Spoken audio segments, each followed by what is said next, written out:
Most people are stuck on a loop. Most people, they wake up, they go to work, pay bills, and then they pray there's enough to last them a weekend of fun before they do it all over again. They call that security, but in reality, bro, it's a trap. We're going to be dissecting that blueprint that broke the loop for millions of people. It's a book that's called Rich Dad, Poor Dad. What that is essentially showing y'all how financial freedom comes from your mindset and understanding the language of the rich. I'm going to give y'all the 8 expanded pillars of Rich Dad, Poor Dad and what like the core tenets are. But I want y'all to read that shit on your own because it's way more beneficial to read it on your own, bro. Just reading, not just reading in general is better for you because it unlocks a part of your brain. You feel what I'm saying? Be sure to like, comment, subscribe to the channel, y'all. Without further ado, let's get straight into it, man. So, the first pillar of Rich Dad, Poor Dad is rich people don't work for money. Now, here's the reality check, right? If you work for money, you give your power to your employer. If your money works for you, you keep the power. The poor dad mindset. First of all, there's two things in there. There's the rich dad and the poor dad, right? The poor dad is focused on the income. You work 40 hours and you get X amount of dollars. The rich dad is focused on his balance. The goal isn't to work for a paycheck. The goal is to work to acquire a system. Whether that's a business, real estate, paying stocks, or anything that generates cash flow. You can't make money while you're asleep. If you can't make money while you're asleep, you will work until you die.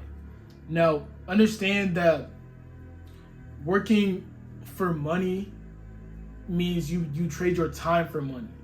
Where rich people don't do that. Rich people trade their money for money, which means that they use their money to buy assets that generate them income. I've said this time and time again, but this is where I get it from. If y'all wonder where I get the assets thing, this is where I get it from. That's also called leverage. Rich people don't trade their time for money. They basically essentially buy money. For what I'm saying. Now the next stop is assets versus liabilities. This is where 99% of people fail. Is because they confuse a standard of living with wealth. Your poor dad told you that your 2020 Honda Accord, or that big suburban house is an asset.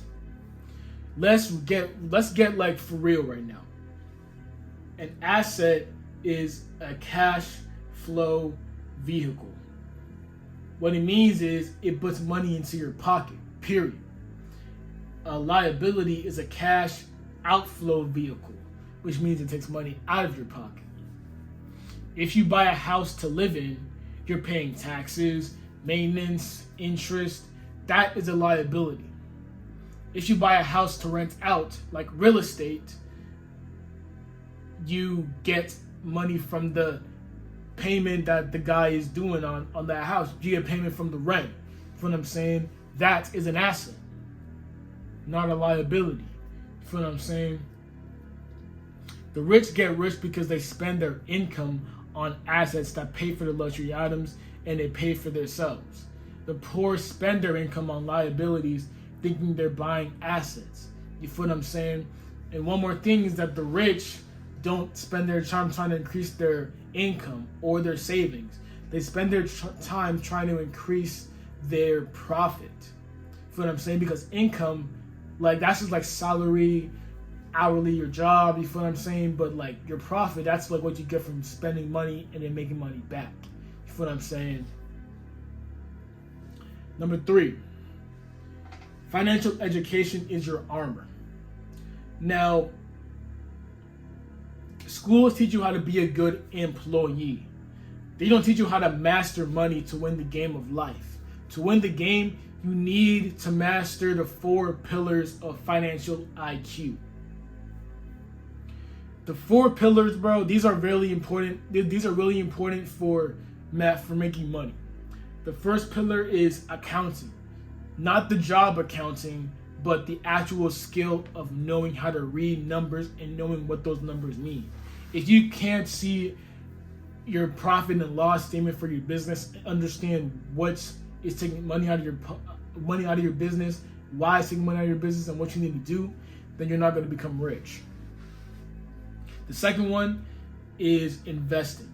This is the science of what we just talked about earlier, making money. Understanding which investments, understanding return on investment. Basically what it is understanding how much money you put into this thing and what you're going to get back. The third is understanding markets. The law of supply and demand. You need to know what people want before they know they want it. You need to be able to look at trends that are going on and be like, okay, you know what, in this time, this might happen because of this. This might happen because of that. Or the Super Bowl just happened. Well, maybe tickets are going to go down now, so no one's going to buy tickets and stuff like that, this and that. Or something like that, you feel what I'm saying? And fourth, you need to understand law. Basically, you need to understand the rules of the game.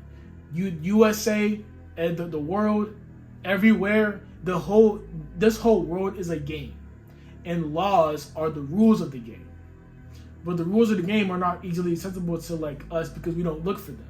So you need to go out and look for them and understand the rules of the game. This is how you win the game. This is why I'm making a series called The Rules of the Game. I'm explaining loopholes and laws and stuff. You need to find loopholes that the rich use. You feel what I'm saying? Fourth pillar. Work to learn, not to earn. Now this one might be a hard pill to swallow. You need to stop looking for jobs that are going to pay you more money and instead look for jobs that will teach you skills how to make more money. For example, a sales job might pay you $15 an hour, but you get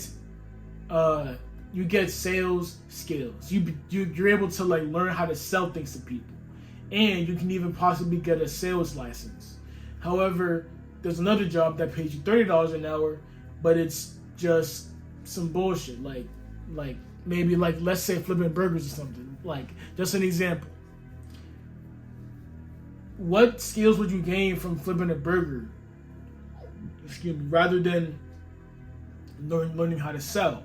You feel what I'm saying? Because when you learn how to sell, you can start your own business, market yourself to investors, and now you're making way more money than you would have if you had taken that other job.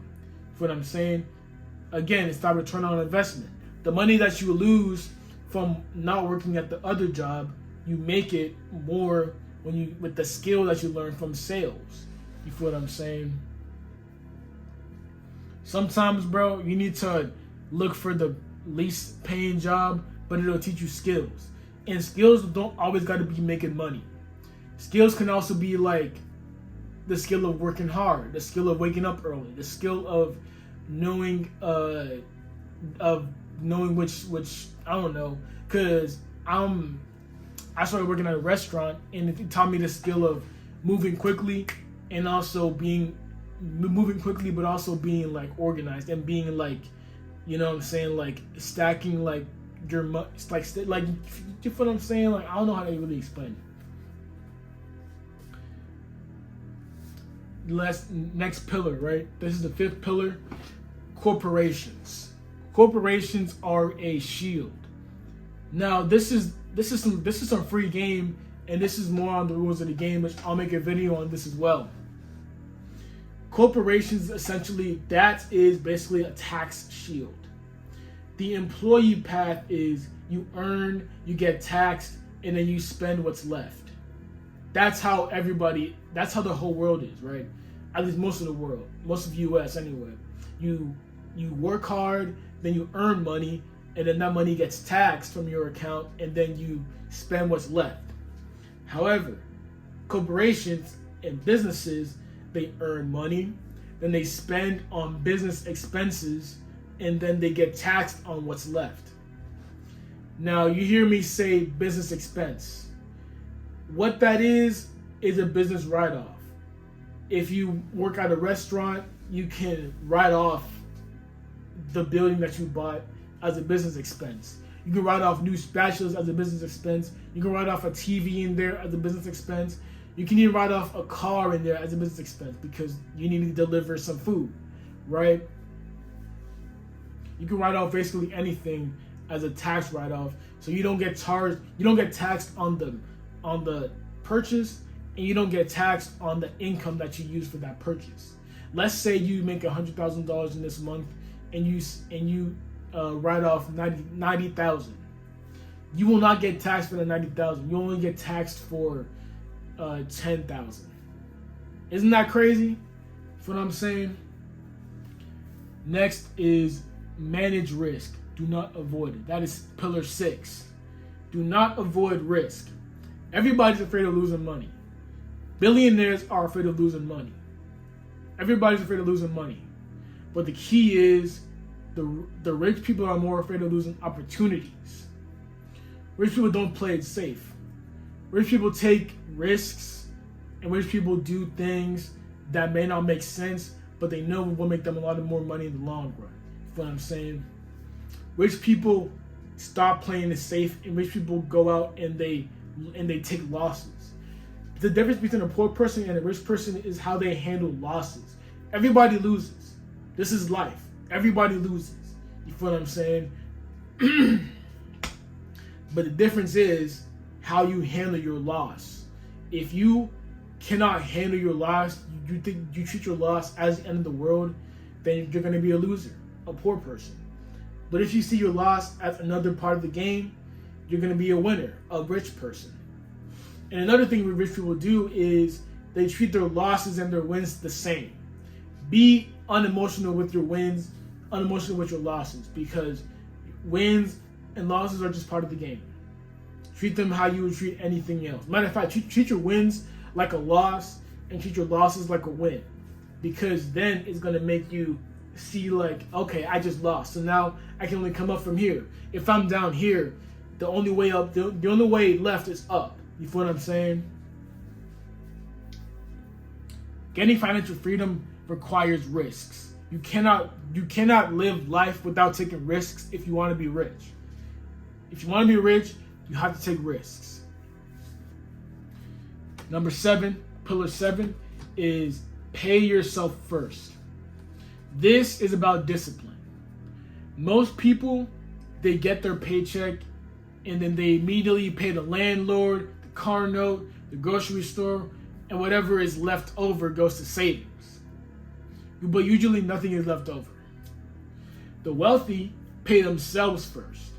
The bills are paid by like 10% goes into the asset column. Like what I mean is they pay themselves first and they put the money to savings first. Then they put the money into everything else. They save before spending. And this is called healthy pressure. It creates pressure in your mind that, like, you know what? Oh shit, I'm kind of tight on money right now. I need to make some more money. You feel what I'm saying? They don't touch their savings. They just look like you know what? I need to make some more money right now. Otherwise, I'm going to be going bad. You feel what I'm saying? It's basically a sink or swim type of mentality, because that's what you need to be in, a sink or swim type of mentality. Stop being comfortable. You know what I'm saying? And the last pillar is overcoming the mental wall. You can have all the strategy in the world, but if your mind is weak, you're going to stay broke. We have to fight things every single day. The fear of losing money, cynicism, the I can't do it voice, laziness, bad habits, arrogance, everything. Now, the main reasons people don't get rich is for those reasons: cynicism, laziness, bad habits, and arrogance. Now, if you want to be rich, you have to look at those things in yourself and overcome them.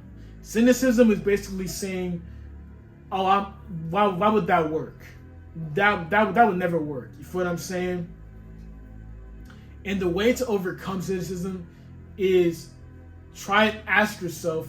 Don't try first of all, but ask yourself, what if it does work? Because cynicism is just anxiety. That's just telling you. That's just saying, what if it doesn't work out?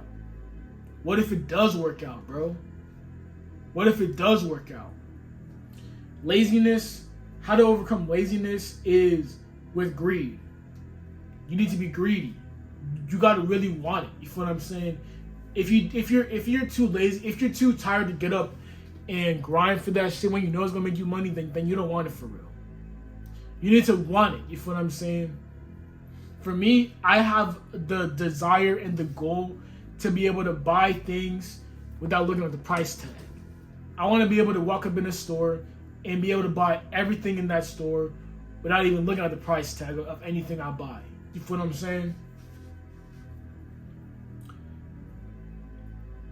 And then the next one is arrogance. Arrogance is thinking that you already know everything. And you have to always be learning. Don't ever think that once you've read a book that you're done learning, that once you've bought a course that you're done learning. No, you have to always be learning. Rich people are always learning. There's always something that you can learn from anybody, everybody, no matter how young, how big, how broke, how poor, how anything. You feel what I'm saying? You can learn something from everybody. So remember that. Alright, man. That's all I got for y'all this video, y'all. Be sure to like, comment, subscribe to the channel, y'all. Without further ado, man, I appreciate y'all watching the channel, man. Let's get into it. We out, man. Peace.